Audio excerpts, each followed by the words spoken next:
देखिए, हम अभी सुल्तानगंज और देवघर के बीच के रास्ते में हूँ। तकरीबन सुल्तानगंज से 35 किलोमीटर दूरी तय कर लेंगे तब हम यहाँ पर आते हैं। और अभी हम श्री वैद्यनाथ सेवा फाउंडेशन के पास में, जहाँ पर निःशुल्क सुविधाएं हैं, और मेरे साथ जुड़ेंगे जो फायर के जो ऑफिसर है, अधिकारी हैं, उनसे हम बात करेंगे कि पंडाल में क्या क्या सुविधाएँ होनी चाहिए और क्या सुविधा होनी चाहिए ताकि कोई अनहोनी घटनाएँ नहीं हो।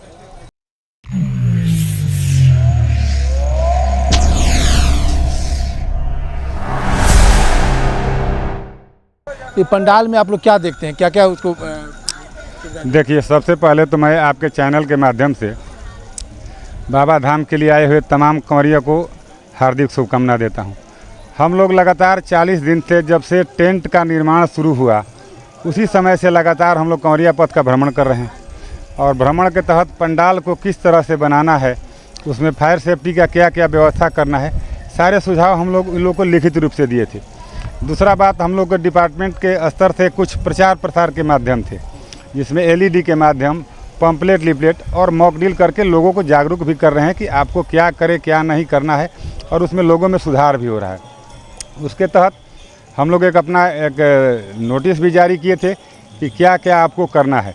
उसमें था कि आपको फायर सेफ्टी के लिए फायर एक्सटिंग्विशर रखना है, कोई भी तार जो है उसको खुला नहीं रखना है, उसको टेपिंग करके रखना है, 1 ड्राम पानी 2 ड्राम रखें, बाल्टी में बालू वगैरह रखें, और जो हमारे विभाग का आपातकालीन नंबर है उसको भी आप अपने दुकान और पंडाल में लगाएं, जिसका भी हम लोग प्रचार प्रसार उसका भी किए। और सुरक्षा के दृष्टिकोण से कंवरिया पथ पर मेरे विभाग के द्वारा 7 जगहों पर अस्थायी अग्निशमन केंद्र का भी निर्माण किया गया है। इसके अतिरिक्त QRT टीम बनाई गई है। 24 घंटा जिला में कंट्रोल रूम काम कर रहा है, और हम लोग लगातार भ्रमण कर रहे हैं और लोगों को जागरूक कर रहे हैं। और कहीं कमी दिखाई देता है किसी पंडाल में, किसी सेवा समिति, तो उसका भी सुधार के लिए लोगों को हम लोग सुझाव देते हैं, और लोग काफ़ी इससे खुश भी हैं और प्रभावित भी हैं, और सुधार भी किया जा रहा है। उनको जो जिनकी कमी होती है उनको आप मौका देते हैं, टाइम देते हैं उनको? जी, हम लोग आज से 15 दिन पहले सबको सुझाव पत्र के रूप में दे दिए थे, और आज हम लोग उसी का निरीक्षण कर रहे हैं कि जो हम लोग सुझाव दिए थे उसमें कितना तक लोगों के द्वारा अनुपालन किया गया है, और उसमें जो कमी दिखता है उसको हम लोग पुनः फिर सुधार करने के लिए लोगों को सुझाव देते हैं। और नहीं मानने पर लास्ट ऑप्शन तो फिर कानूनी कार्रवाई भी की जाएगी। फाइन वगैरह करते हैं? जी, फाइन नहीं है, उसमें बहुत तरह का प्रावधान है, उनको सील करने का प्रावधान है, फाइन का भी प्रावधान है, लेकिन बोलवा में सब चल जाएगा। नियम में तो ऐसा नहीं है, लेकिन थोड़ा रूप से ऐसा नहीं है, लेकिन अब आस्था जहाँ पर जुड़ा हुआ है वहाँ तो भगवान सब देख ही रहे हैं। आस्था है, लेकिन सुरक्षा भी महत्व रखता है।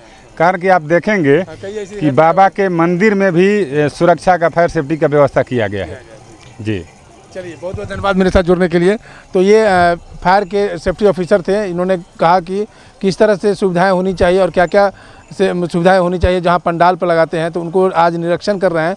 ये लोग 15 दिन पहले ही नोटिस दे देते कि क्या क्या सुविधाएं होनी चाहिए, और जो सुविधा से वंचित होते हैं उनको फिर सुझाव देते हैं, नहीं तो कानूनी कार्रवाई करने का भी प्रक्रिया है।